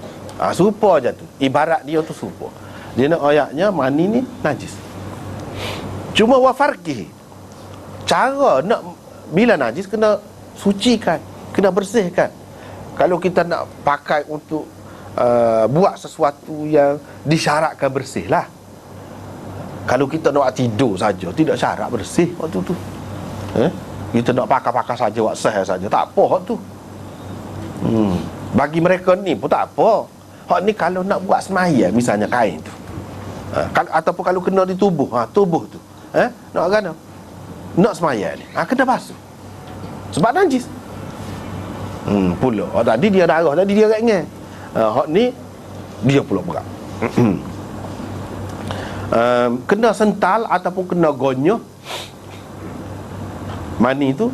Dia nak ayat sini, cara membersihkan air mani tu ada dua cara bagi dia. Sebab kalau mengikut Malik, tak boleh sah cara. Hak kering ke ataupun hak basah ke, kena basuh. Kena basuh. Air mani ni najis. Untuk menghilangkan najis tu kena basuh saja. Guna air, tak ada jalan lain. Imam Bukhari nak ayat sini, pendapat dia tidak gitu. Sinilah kita sudah tengok banyak dah kan. Ni kalau dalam kitab taharah ni banyak benar dah beza pendapat dia tu. Kadang-kadang dia serupa dengan Imam Malik, betul lah macam tu. Kadang-kadang dia serupa dengan Imam Abu Hanifah dalam perkara ni. Dalam perkara ni serupa dengan Imam Abu Hanifah. Ada kalanya serupa dengan Syafi'i, ada kalanya serupa dengan Ahmad, ada kalanya tak serupa belakang, serupa dengan Daud Zahiri. Ada kalanya dia sendiri saja. Itu menunjukkan dia ni ada mazhab dia sendiri. Dan dia ni seorang mujtahid mutlak seperti imam-imam lain. Itu buktinya dia tidak ikut mana-mana mazhab. Syafi'i ke khusus. Kalau kita tengok ulama-ulama yang ikut satu mazhab kan, dia tak lari daripada lingkungan mazhab tu. Imam Nawawi misalnya, dia konar ikut mana pun. Kalau kaedah Syafi'i lagu ni, dia ikut Syafi'i. Kalau dia royak mazhab lain pun dia royak lain. Tapi kalau hak Syafi'i gini, dia royak kaedah dia. Ni tidak lagu tu. Kenapa? Dah kita boleh tengok pekoh dia tu lah. Pekoh Bukhari ni kita boleh tengok daripada tajuk dia. Gosok ataupun sental air mani, itu cara yang kedua. Mana bagi Imam Bukhari seperti Imam Abu Hanifah juga, kalau air mani tu kering, kalau kita basuh lebih molek. Dia pun kata nak sental saja, nak gonyoh saja, nak gosok, nak kutih saja kau, kutih biar hilang, cukup dah, bersih dah dengan cara tu. Jadi cara nak menghilangkan najis air mani ni tidak semesti dengan basuh. Mesti dengan basuh kalau masih basah. Lepas tu kita nak pakai awak semayah lalu, mesti kena basuh lah. Mesti kena basuh lah. Tapi kalau sudah kering ataupun kita tidak nak pakai selen ni, kita nak pakai karet semayah zuhur misalnya, ada kering, kita pun pakai tak basuh. Bila kering kita kuti-kuti gonyong-gonyong gitu ya. Gonyong gitu. Sudah cukup dah bagi dia. Dan membasuh apa-apa yang mengenai seseorang daripada faraj perempuan. Mana hak keluar daripada faraj perempuan itu pun najis juga. Sama ada air mazi ke, air mani ke, kalau kena seseorang, kena tubuh dia ke, kena kain dia ke, serupa dengan hak dia sendiri lah, najis. Maknanya hak dia sendiri, hak isteri dia serupa, najis berlaku. Dari segi boleh bergaul, itu dari atas dasar darurat, dan dibenarkan, dimaafkan.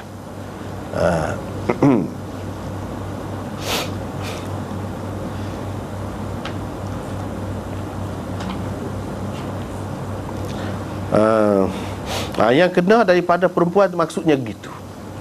Daripada sini kita faham air mani lelaki, air mazinya najis. Air mani perempuan, air mazi perempuan najis. Cara membersihkannya dua cara, iaitu dengan basuh kalau masih basah, dan dengan gonyoh saja sudah memadai.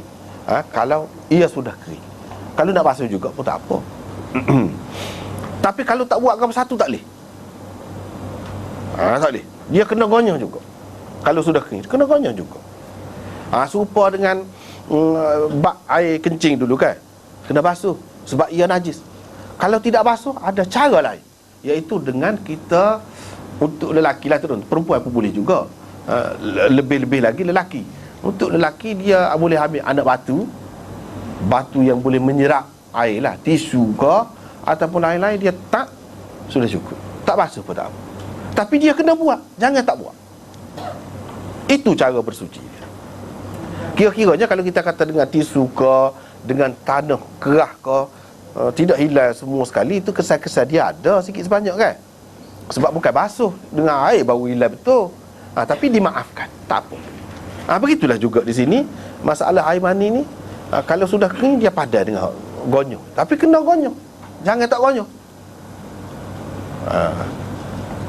Kena gonyoh juga ke mana-mana. Seperti air kencing tadi, kena tak juga. Kena tak lah kita kata. Nak suruh hilang air tu sikit, setitik dua tu, lepas tu tak apa dah lah. Dia dimaafkan. Bukan sekadar air kencing saja, tetapi kalau air besar pun boleh guna anak batu kan. Guna anak batu tu kalau nak kiranya tidak hilang habis tu, tapi dimaafkan. Dimaafkan. Guna air barulah cuci betul. Tapi dalam hadis-hadis banyak mana itu salah satu cara untuk membersihkannya. Imam Bukhari nak ayat di sini, salah satu cara untuk membersihkan air mani yang najis itu, kalau ia kering, syaratnya itulah, boleh digonyoh saja. Itu dia ya. Lepas tu Imam Bukhari pun mari hadis. Tengok hadis ni tadi. Betul ke tidak saya kata tu? Kesimpulan yang saya buat tu betul ke tidak? Tengok hadis. Dia ulama hadis kan? Ada tengok. Dia kata saya selalu basuh kesan janabah ataupun air mani.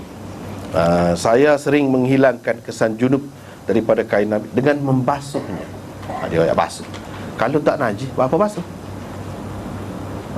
Apa basuh? Selepas itu beliau keluar untuk bersemayam dalam keadaan tumpukan-tumpukan air kelihatan pada kainnya. Basuh ni pasal masih basuh lagi. Lepas tu tumpukan-tumpukan air tu nampak? Tak apa. Kalau nampak tompok-tompok gitu tak apa, asalkan sudah dibasuh. Tidak mesti nak syaratnya kena kering dulu. Setelah dibasuh tu baru boleh dipakai untuk buat semayang. Tak syarat gitu. Dalam keadaan basah lagi pun, setelah dibasuh boleh dah. Hadis yang kedua, saya bertanya Aisyah tentang mani yang terkena kain. Aku selalu menghilangkannya dari kain Rasulullah dengan membasuhnya. Dia nak basuh juga. Kemudian beliau keluar bersembahyang dalam keadaan kesan basuhan itu ada pada kainnya, iaitu dalam bentuk tumpukan-tumpukan air. Sini Imam Bukhari buat dalam tajuk dia basuh air mani. Itu juzuk yang pertama dalam tajuk dia. Juzuk yang kedua menyentalnya. Juzuk yang ketiga basuh hak kena daripada perempuan. 3. Tapi hadis hak dia mari ni tepat untuk satu saja, satu bahagian saja. Dua-dua hadis ni menunjukkan basuh. Mana hak gonyoh tu? Hak gonyoh saja. Duduk mana? Hak gonyoh saja. Dan mana dalam sini sebutnya hak yang terkena daripada perempuan tu tak ada sebut. Tapi Imam Bukhari bubuh dalam tajuk dia. Imam Bukhari bubuh dalam tajuk dia. Dia isyarat kepada hadis lain. Isyarat kepada hadis lain. Dalam hadis yang lain ada sebut Aisyah apa nama ni gonyoh saja. Dan dia tidak basuh. Ada. Itu yang pertama. Yang keduanya hak basuh hak perempuan tu. Kalau hak perempuan tu yang keluar daripada perempuan tu gapo? Air mazi kita sudah tahu dah sebelum pada ni. Imam Bukhari ada bab dah. Najis. Air mazi di situ, air mazi lelaki ke perempuan sama. Air mani lelaki kena basuh. Air mani perempuan pun lagu tu lah juga kira-kiranya. Kalau tak ada hadis pun, katakanlah tak ada hadis sekalipun. Kalau tak ada hadis sekalipun, dah air mani lelaki najis, air mani perempuan pun najis lah juga. Air mazi itu memang sudah maklum dah. Atau kita katakanlah, kalaulah tidak air mani yang kena, air mazi saja. Air mazi pun memang kotor juga. Air mazi tu semua kata kotor, orang lain pun kata najis juga. Imam Syafi'i siapa pun dulu kita sudah bincang dah. Kau mana-mana pun kena basuh juga. Sebab apa? Sebab kena air mazi dia tu, takkan tak kena. Takkan tak kena. Kalau kata tidak air mani pun, kalau kata air mani lagilah, maknanya dua perkara lah. Adalah kena air mazi lagi, kena air mani lagi, dua-dua perkara. Lagilah patut kena basuh. Kalau tak ada hadis pun, situ kita boleh faham dah. Itu Imam Bukhari nak ayat. Lepas pada tu bahas panjang lah. Hak ni kata Syafi'i. Ada orang-orang kata tidak najis lah. Dia kata ada banyak hadis yang menunjukkan tidak basuh. Bila tidak basuh, kalau kata gonyoh saja pun tidak najis. Kalau najis mesti kena basuh. Ni tidak basuh, gonyoh saja, menunjukkan tidak najis lah tu. Imam Bukhari kata gonyoh tu menunjukkan najis lah. Dia kata hak nu kata gonyoh tu tidak basuh tu tidak menunjukkan najis. Dia kata menunjukkan najis lah. Kalau tidak najis, tak payah buat kau satu. Ni gonyoh. Lepas tu kita kata gonyoh tidak menghilangkan. Lepas tu dia mau duduk kata tu, kalau ketika istinja dengan anak batu tu, ketika buang air besar tu, hilang kau? Bukan. Lepas tu apa boleh? Tak hilang juga. Dan hak tu orang panggil tidak bersuci ke tu? Bersuci juga cara dia. Hak ni pun gonyoh tu cara menyucikan jodok tu, bukan menunjukkan ia tidak najis. Najis tu kata dia. Orang lain kata gonyoh tu menunjukkan tidak najis. Tu je butir dia nya. Ya dia kata tidak najis, Nabi pergi semaya. Nabi pergi semaya. Imam Tahawi kata tak ada dalil yang terang, bukti yang terang menunjukkan Nabi pakai kain hak tu, hak digonyoh saja, dia pergi semaya. Lepas pada tu tak ada. Imam Tahawi ni asalnya Syafi'i. Lepas tu bila dia buat kajian cara dia, dia dapati Hanafi lebih kemah. Dia masuk mazhab Hanafi pula. Dengan sebab tu bagi dia air mani ni najis lah. Kan Hanafi kan najis. Jadi dia kata tak ada dalil yang kukuh. Aisyah ada gonyoh, ya kita terima, waktu sahih. Tapi kain tu Nabi buat pakai pergi semaya kau? Dia mau kata ada. Nabi pakai awak pergi semaya. Bawa pergi semaya tu boleh jadi sebelum pada tu dibasuh. Cuma perawi ringkaskan cerita. Dia kata hak sebenarnya tak ada. Hak terang. Hafiz Ibn Hajar, muka dia Syafi'i pengarang Fathul Bari tu. Dia kata ada, kata dia. Aisyah kata ni aku gonyoh di kain Nabi tu kesan janabah itu, wa huwa yusalli, ketika dia duduk tengah semaya. Mu nak kata lagu mana lagi kalau hal tu? Dia ni ketika duduk tengah semaya, dia gonyoh. Imam Bukhari dah orang pendapat dengan dia, bagi pihak dia lah, kita tolong ayat. Dia kata gonyoh hak dia kalau suci dalam semaya apa? Kalau iya gonyoh hak dia. Kalau iya lepas pada tu adakah patut, kena fikir juga hadis-hadis nak terima apa? Adakah patut Nabi tengah duduk semaya dia gonyoh? Hafiz Ibn Hajar kata tengah duduk semaya menunjukkan tak apa, tak najis lah tu ya gonyoh tengah semaya tu. Kalau najis kena berhenti lah. Dah mungkin dia tak khabar. Kalau misalnya kita kata dah Aisyah duduk gonyoh, pakai berhenti lah, bukan najis. Tak najis lah tu ya terus tu.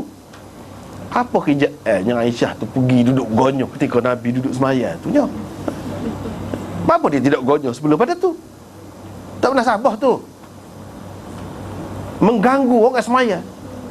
Semaya ni tak boleh litah, tak boleh buat apa-apa yang mengganggu. Kan Nabi tak bui kan? Yang mengganggu jadi tak khusyuk. Misalnya ada gambar aku depan dia, suruh pecah tu Nabi, suruh pecah tabir.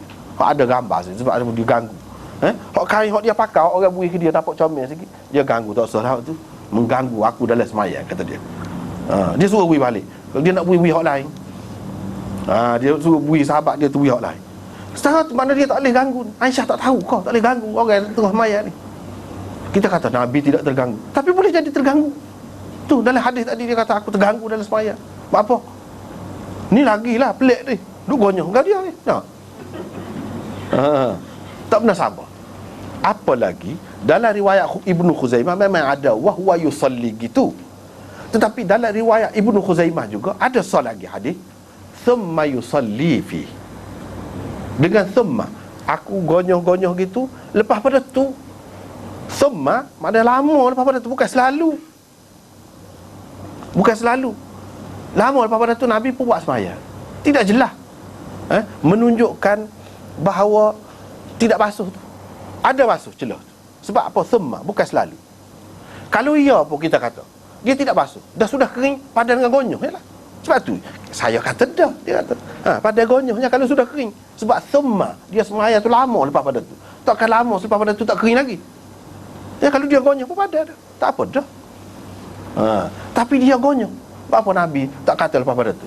Apanya dah kering dah. Air mani ni suci, tak payah gonyoh lah. Apa lagi aku nak sembahyang ganggu. Apa dia tak kata begitu? Itu Imam Bukhari kata ni memang dia telah melakukan sesuatu sebelum pada tu. Ini cerita ni tasarruf perawi. Tasarruf perawi orang panggil. Dia kata wa huwa yusalli. Sepatutnya thumma yusalli. Wow tu dengan makna thumma. Kalau apa ni gonyoh lepas tu pakai waktu tidur tak apa. Kita pun kata tak apa. Ni masalah nak sembahyang. Nak sembahyang. Dengan sebab itu kena beringatlah kalau kita ambil hak jalan cermat kan.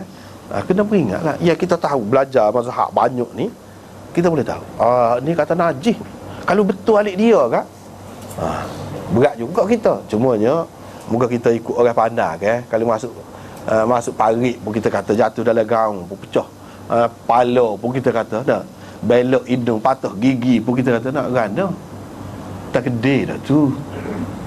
Begitu juga kalau kita ikut orang-orang besar ni, orang-orang hebat ni, kalau salah lah katakanlah, Tuhan maaf sebab dia orang ada lesen. Supaya saat ni lah saat ni kita puas hati kan dia bawa kita sebab dia ada lesen. Lepas tu kalau jatuh parit juga nak gana waktu tu. Nak gana dah waktu tu. Dimaafkan. Walau bagaimanapun hak ni kata najis, benar ni najis. Bila najis makna tak sah lah sembahyang. Melera kata dia pun buat kajian juga. Jadi hak semoleknya kita kena ikut cermat. Basuhlah hak moleknya. Atau sekurang-kurangnya gonyoh. Jangan tinggalkan begitu saja. Jangan tinggalkan begitu saja. Hak tu nak ayatnya. Demo tu kata pula. Dia kata Allah demo kata air mani ni najis.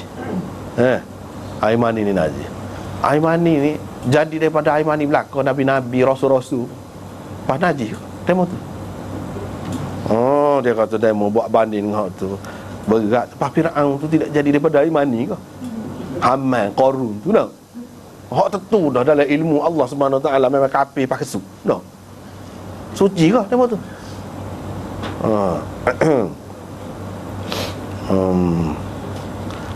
Lepas pada tu hak ni kata pula. Dia kata dalam Quran kalau cuba perhati. Dalam Quran Tuhan sebut air. Tuhan sebut air. Wa huwa alladhi khalaqa minal ma'i bashara thumma ja'alahu nasaban wa sihra. Jadi apa nama ni? Faja'alahu nasaban wa sihra. Begitu. Allah Subhanahu Wa Taala dialah Tuhan yang menjadikan manusia ni daripada air. Tuhan sebut air. Faja'alahu nasaban wa sihra. Lepas pada tu Tuhan bui manusia ni ada keturunan dan ada hubungan persemendaan di antara sesama mereka. Wa kana rabbuka qadira, dan Tuhanmu maha berkuasa. Orang-orang Syafi'i, orang-orang kata air mani ni suci, dia pegang hak itulah salah satunya. Dia sebut air. Pas air mani dengan air biasa ni, air mutlak ni serupa kah? Tentu dah air situ maksudnya air mani, bukan air biasa. Air mani. Pak, air mani dengan air biasa ni serupa kah? Tak serupa. Lepas tu yang dia sebut air juga tu apa? Dari segi air suci asalnya. Air suci asalnya. Air ni halal boleh. Bersih. Air mani tu pun bersih jugalah. Dia nak ayat.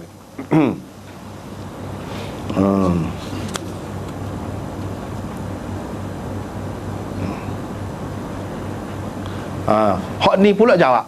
Dia kata tak boleh. Tak boleh tu. Kalau dia mau pakai buah tu tak boleh. Ada juga ayat Quran yang lain disebutkan apa ni, Tuhan khalaqa dabbatan min ma'in. Tuhan menjadikan dabbah, makhluk yang hidup ni, daripada air. Makhluk yang hidup ni kan dia mau kata kalau binatang-binatang tidak halal dimakan tu kan najis, air mani dia. Kalau nak kira air mani ni semua halal belaka sebab sebut mak dah, maka sepatutnya suci belaka lah. Apa yang dia mau kata najis pula sini? Tak boleh, tak kebah. Tak kebah tu. Lepas tu segitulah. Kalau dalam ayat Quran tak jelas. Tak jelas.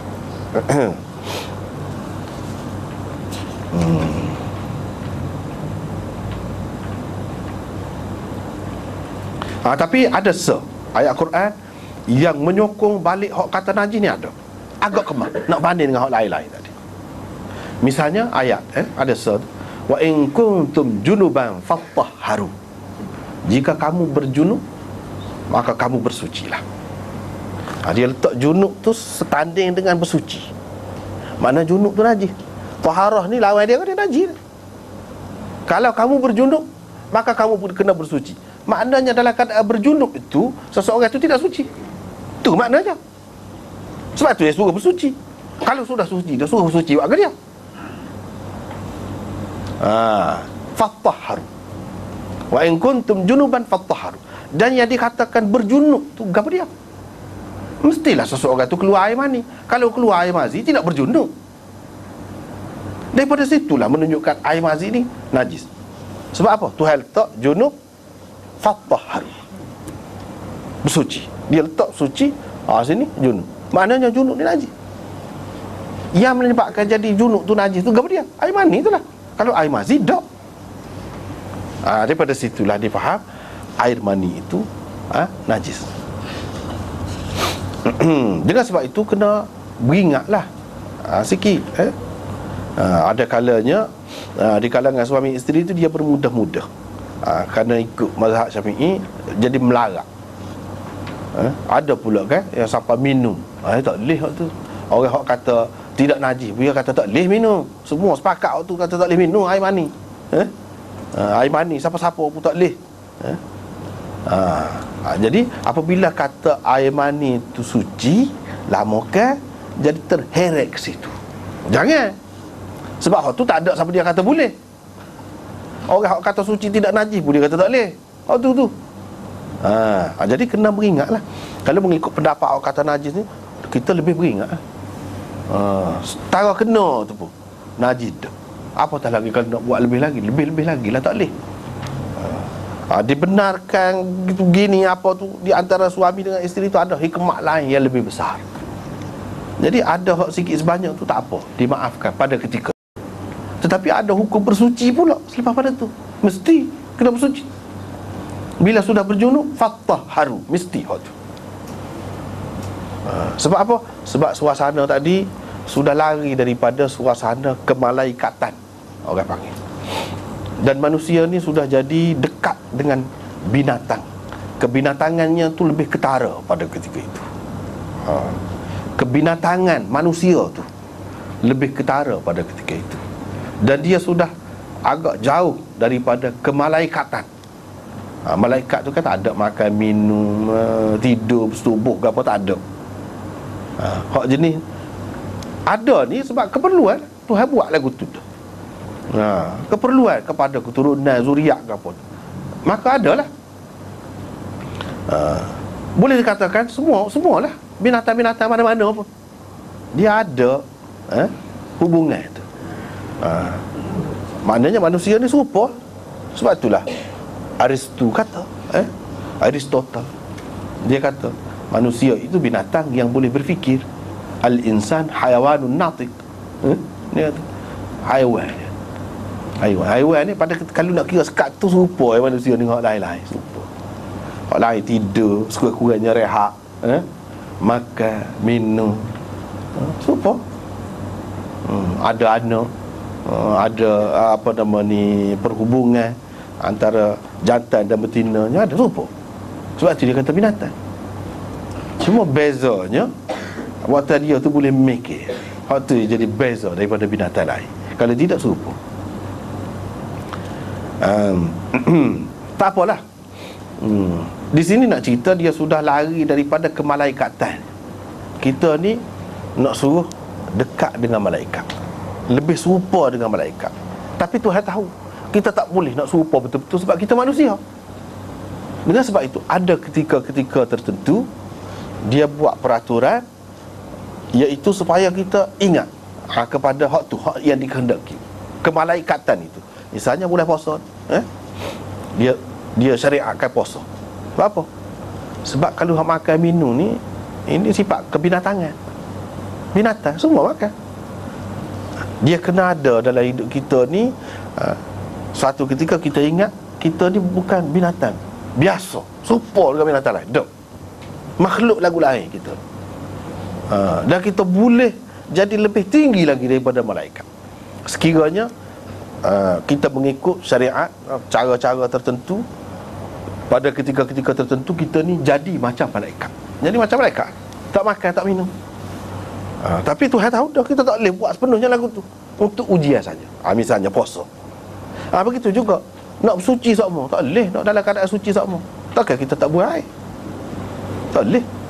Tapi dia kena ada ketika lepas pada tu kita beza daripada binatang yang lain, tak serupa dengan binatang yang lain, iaitu kita mandi junub, bersuci.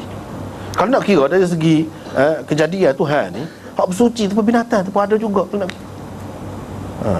Binatang hak jenis berhiai, dia lepas pada dia bergaul sama dia tu, dia pergilah menyelam dalam air. Kalau kubah, dia berkubah. Kalau hak jenis tidak berhiai, dia guling dalam tanah. Tayamum kita kata.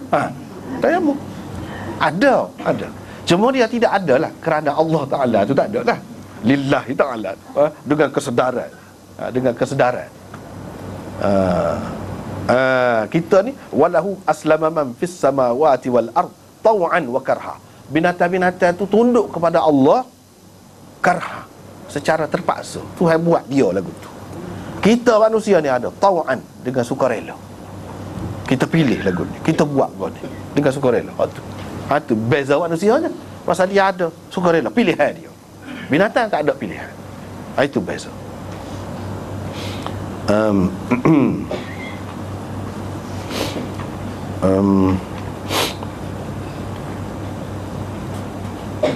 Bila dia keluar bersembahyang dalam keadaan tumpukan-tumpukan air kelihatan pada kainnya, pada kain Nabi SAW.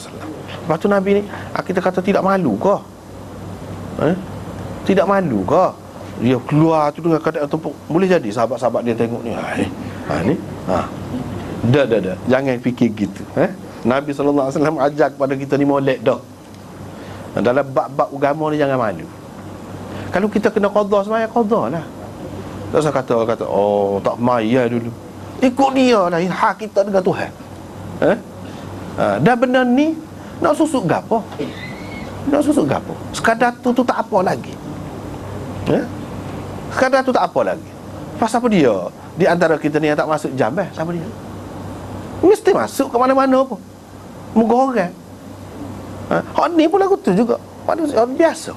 Tak perlu kita malu, tak perlu kita nak melera benda lagu tu. Tapi tak boleh kalau kita bersetubuh depan orang. Tak boleh. Dia ada batas dia. Itu cara Islam tu, dia ada batas dia. Kalau bini ramai misalnya, bini tu berapa orang sekali, tak boleh. Tak boleh lagu tu. Dia kena suku-suku. Itu adab dia. Dia ada adab dia. Sekat ni boleh, sekat ni tak boleh lah. Sekat ni dia tunjuk kepada kita kalau lagu tu tak apa. Jangan kita kerana malu kat orang tak boleh semaya. Tak semaya. Tunggu lama nanti orang tak ada. Kalau apa qadas dah. Padahal Nabi sebut dah fal yusalliha idza zakaraha. Semayalah bila teringat. Kalau orang tu terlupa, bila dia teringat tak secaralah kat orang tu kita. Jadi supaya juga di sini Nabi SAW kan banyak kali bukan hak lagu ni. Ada kalanya dia pergi tubik sahabat-sahabat bangun belakang dah, komak dah. Masuk semula. Rumah dia dekat. Dia masuk semula, tubik mari. Air ni belacor-lacor titik air rambut. Allahu Akbar selalu tubik. Jadi sahabat faham, dia terlupa agaknya tadi nak mandi junub kali. Jadi tubik pergi mandi. Sebab kalau tidak penting gitu, mau apa orang komak dah duduk tunggu belakang, cacat belakang dah ni. Takbir selalulah. Kalau sikit-sikit, ni benda besar. Lepas tu bila masuk tubik tu air titik-titik. Sahabat faham kan? Tak apa, benda lagu tu tak apa.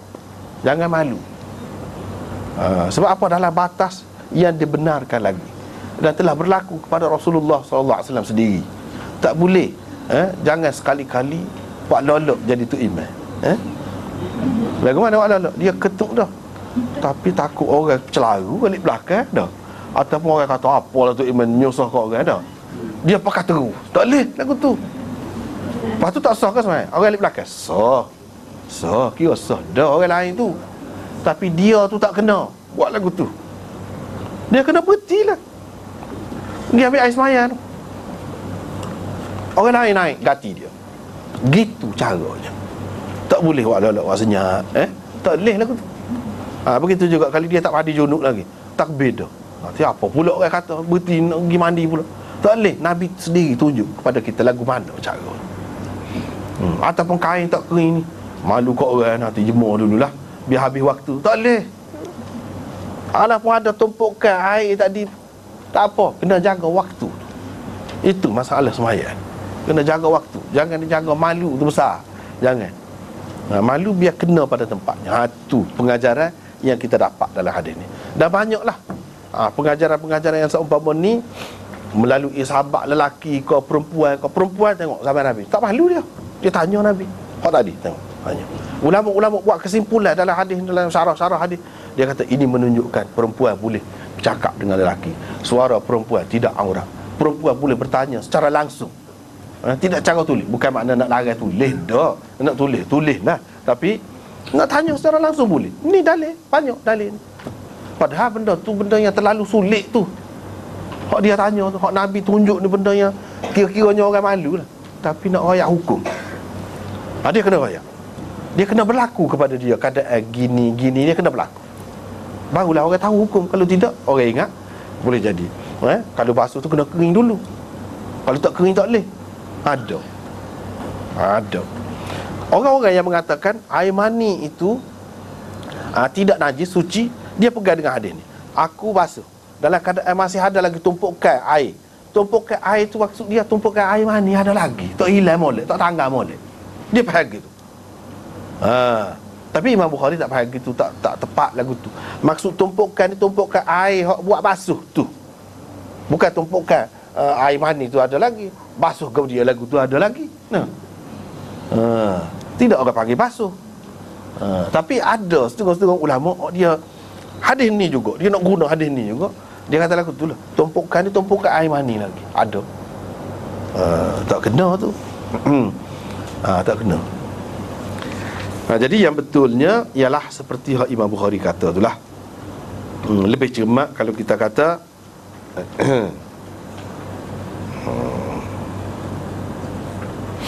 ini dalam nota ni, nota 117. Imam Bukhari dengan mengemukakan bab ini ialah ini bab seterusnya. Tak apalah, dia ada kaitan juga dengan bab ni, tapi oleh kerana masa kita sudah cukup dah, mungkin ada perbincangan sekatalah dulu. Wallahu a'lam. Kita berperasaan muslimat dulu. Tak ada dia rasa macam dalam penyakit tu biasanya kita guna masa 15 hari. Kalau lebih dari 15 hari kita kata dalam potong. Jadi selepas 15 hari kita senang. Hari masa dalam Bukhari dia tak sebut pun ada 15 hari. Ya, memanglah dia ada perbincangan banyak lagi kan. Tapi ialah bagi orang yang mengatakan dia tidak pakai adat, dia kata sampai 15 hari lah. Tapi bagi orang yang kata adat, biasa dia skala ni bertahun-tahun dah 7 hari je, kita kata dia kena pakai hak selebihnya tu, dia kira darah istihadah. Tapi bagi orang yang tidak pakai adat, dia pakai boleh beza misalnya, boleh jadilah sampai 15 hari paling lama lah tu. Lepas pada tu tak boleh dah lah kalau mengikut Syafi'i. Kalau mengikut Hanafi ni dia banyak pendapat kan. 10 hari je dia. 10 hari bukan 15 hari pula. Sekat 10 hari je. Jadi waktu tu kita sekat itulah kita bincang semula insya-Allah. Kadang sahabat puasa datang 7 hari ada. 3 hari. 2 hari cuci. Hari ke-9 malam puasa. 11 Ya. Itulah dalam mazhab yang berbeza-beza dia tak serupa pendapat. Kalau Syafi'i dia kena tengok dululah dalam masa 15 hari tu. Mana kalau berhenti lagu tu, lepas tu dalam masa 15 hari, tak sampai 15 hari lagi ada pula. Dia kira hit lagi. Tengoklah sampai 15 hari. Masa dia berhenti tu. Masa dia berhenti tu semaya, kena semaya lah. Mari pula tu kena berhenti. Sebab apa? Dalam tempoh dia lagi. Kalau Syafi'i lah 15 hari tu lah maksudnya. Dalam tempoh dia lagi. Lagi?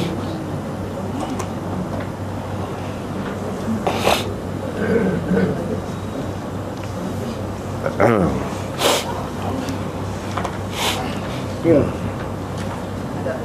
Ustaz satu lagi ni yang kita 40 hari usia. Ya. Jadi biasanya orang dia hak sendiri ni awal.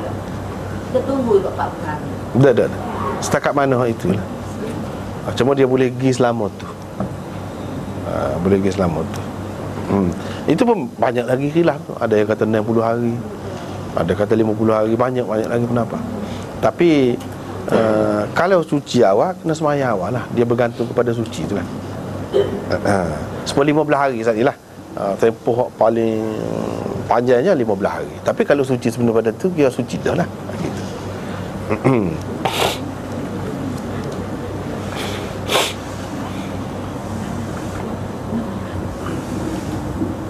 Ada kita kembali pihak Parsi Malaysia ada masih mengharapkan